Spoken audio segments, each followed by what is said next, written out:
Hello bachcho, let's read the question. And the question says, modern method of breeding animals and plants can alleviate the global food shortage. Comment on the statement and give the suitable example.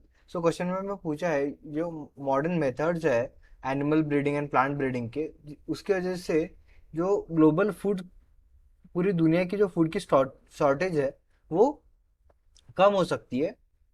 इस पे हमें इस statement को जो है हमें explain करना है एंड एक एग्जांपल देना है। ओके, सुटेबल एग्जांपल देना है। ओके, तो इस क्वेश्चन का जो की कंसेप्ट है वो हमारे पास हो जाएगा modernization in agricultural sector. Modernization modernization in in agricultural agricultural sector. अभी क्या होता है मॉडर्नाइजेशन मीन्स क्या हुआ? तो देखिए, यहाँ पे अगर हम ग्रीन रिवॉल्यूशन की बात करें तो ग्रीन रिवॉल्यूशन क्या होता है? Green revolution means modernization, agricultural sector में मॉडर्नाइजेशन इंडिया में ग्रीन रिवॉल्यूशन से स्टार्ट हुआ। और ग्रीन रिवॉल्यूशन में क्या हुआ बेसिकली, यहाँ पे जो है एनिमल को साइंटिफिकली ब्रीड करना इंक्रीज किया गया। Increase the scientific breeding of plants and animals, animals को भी किया गया। Increase the scientific plant breeding. अभी साइंटिफिक प्लांट ब्रीडिंग से होता क्या है? तो सबसे पहले जो डिसीज है प्लांट में, जो डिसीज है जिसकी वजह से बहुत से क्रॉप जो है वो खराब हो जाते हैं, उनमें उसमें जो है वो रेजिस्टेंस लाया जा सकता है। डिसीज को, प्लांट को ऐसा बनाया जा सकता है कि प्लांट जो है उस पर्टिकुलर डिसीज से या फिर किसी भी जानलेवा डिसीज से जो है वो रेजिस्टेंट हो जाए। तो साइंटिफिक ब्रीडिंग से, टिश्यू कल्चर से बोलो या फिर म्यूटेशनल ब्रीडिंग से बोलो, इस हेल्प से जो है वो डिसीज में रेजिस्टेंस ला सकता है प्लांट में। फिर उसके बाद और एक जो है वो इंसेक्ट और पेस्ट जो उस प्लांट को खाते हैं, उस प्लांट को कंज्यूम करते हैं, उनके अगेंस्ट रेजिस्टेंस ला सकते हैं। उनके अगेंस्ट रेजिस्टेंस ला सकते हैं, resistance to insects and pest. अभी जो प्लांट्स है उनका हम जो क्वालिटी है, जो फूड क्वालिटी है वो इंक्रीज कर सकते हैं। फूड की क्वालिटी उनकी इंक्रीज कर सकते हैं, उनके माइक्रोन्यूट्रिएंट जो है वो बढ़ा सकते हैं with the help of plant breeding, उनमें मॉडर्न मेथड्स अप्लाई करने की वजह से।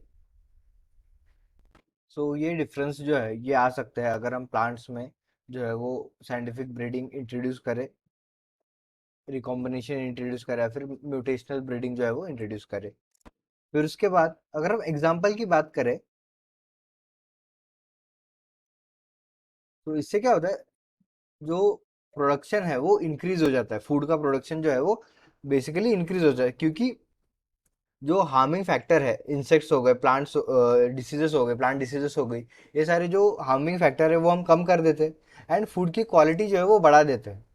फूड की क्वालिटी एंड क्वांटिटी जो है हम बढ़ा देते हैं, तो इससे फूड का प्रोडक्शन जो है वो बढ़ जाता है प्लांट में। ओके, अभी अगर एग्जांपल देखें तो देखिए, ग्रीन रिवॉल्यूशन के पहले अगर हम इंडिया की बात करें तो ग्रीन रिवॉल्यूशन के पहले इंडिया जो है हमारी गेहूं, जो वीट हम कहते हैं, वो आउट ऑफ कंट्री एक्सपोर्ट करता था, पर वो बस 11 टन, 11 मिलियन टन तक ही एक्सपोर्ट कर पाता था। Wheat exported wheat export of India was about 11 million ton. Green revolution के पहले गेहूं का जो एक्सपोर्ट था इंडिया में वो बस 11 मिलियन टन था। पर अभी जब ग्रीन रिवॉल्यूशन हमने अडेप्ट कर लिया है तो ये जो है ये पहुंच गया है अराउंड 75 मिलियन टन तक। ये 75 मिलियन टन तक पहुंच गया है। सो इससे आप देख सकते हो कि ग्रीन रिवॉल्यूशन अप्लाई करने की वजह से कितना ड्रास्टिक चेंज आ गया है प्रोडक्शन में, इंडियन एग्रीकल्चरल सेक्टर में कितना चेंज आ गया। अभी ऐसे ही हम एनिमल सेक्टर में भी अप्लाई कर सकते हैं। जैसे देखिए, अभी एनिमल सेक्टर अगर हम देखें तो जो काव है उनमें वाइट रिवॉल्यूशन आने के बाद उन जो मिल्क है उसका बहुत ज़्यादा प्रोडक्शन बढ़ गया है। White revolution has brought a great improvement in milk production.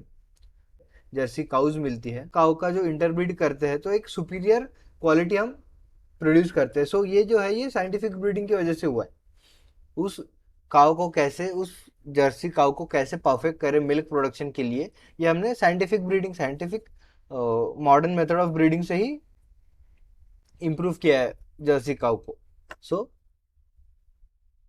white revolution has brought great improvements in animal culture as well, animal agricultural sector as well. अभी इसी के साथ अगर हम चिकन या फिर किसी भी मीट के लिए अगर हम किसी एनिमल की इंटरब्रीडिंग करते हैं, सिलेक्टिव ब्रीडिंग करते हैं और उसको प्रोड्यूस करते हैं मीट के लिए और एग के लिए, तो उससे उससे भी जो है वो फूड की क्वालिटी बढ़ती है। तो selective breeding of chicken for meet and eggs comes under modern method of breeding. बस मीट एंड एग के लिए जो है चिकन को ब्रीड करना, ताकि चिकन की जो पॉपुलेशन है वो भी कम ना हो and meat and quality of food भी जो है वो ह्यूमन को अवेलेबल हो। सो ये भी modern method of breeding animals में आता है। So this is the explanation of the question. I hope you understood it well. Best of luck. Thank you.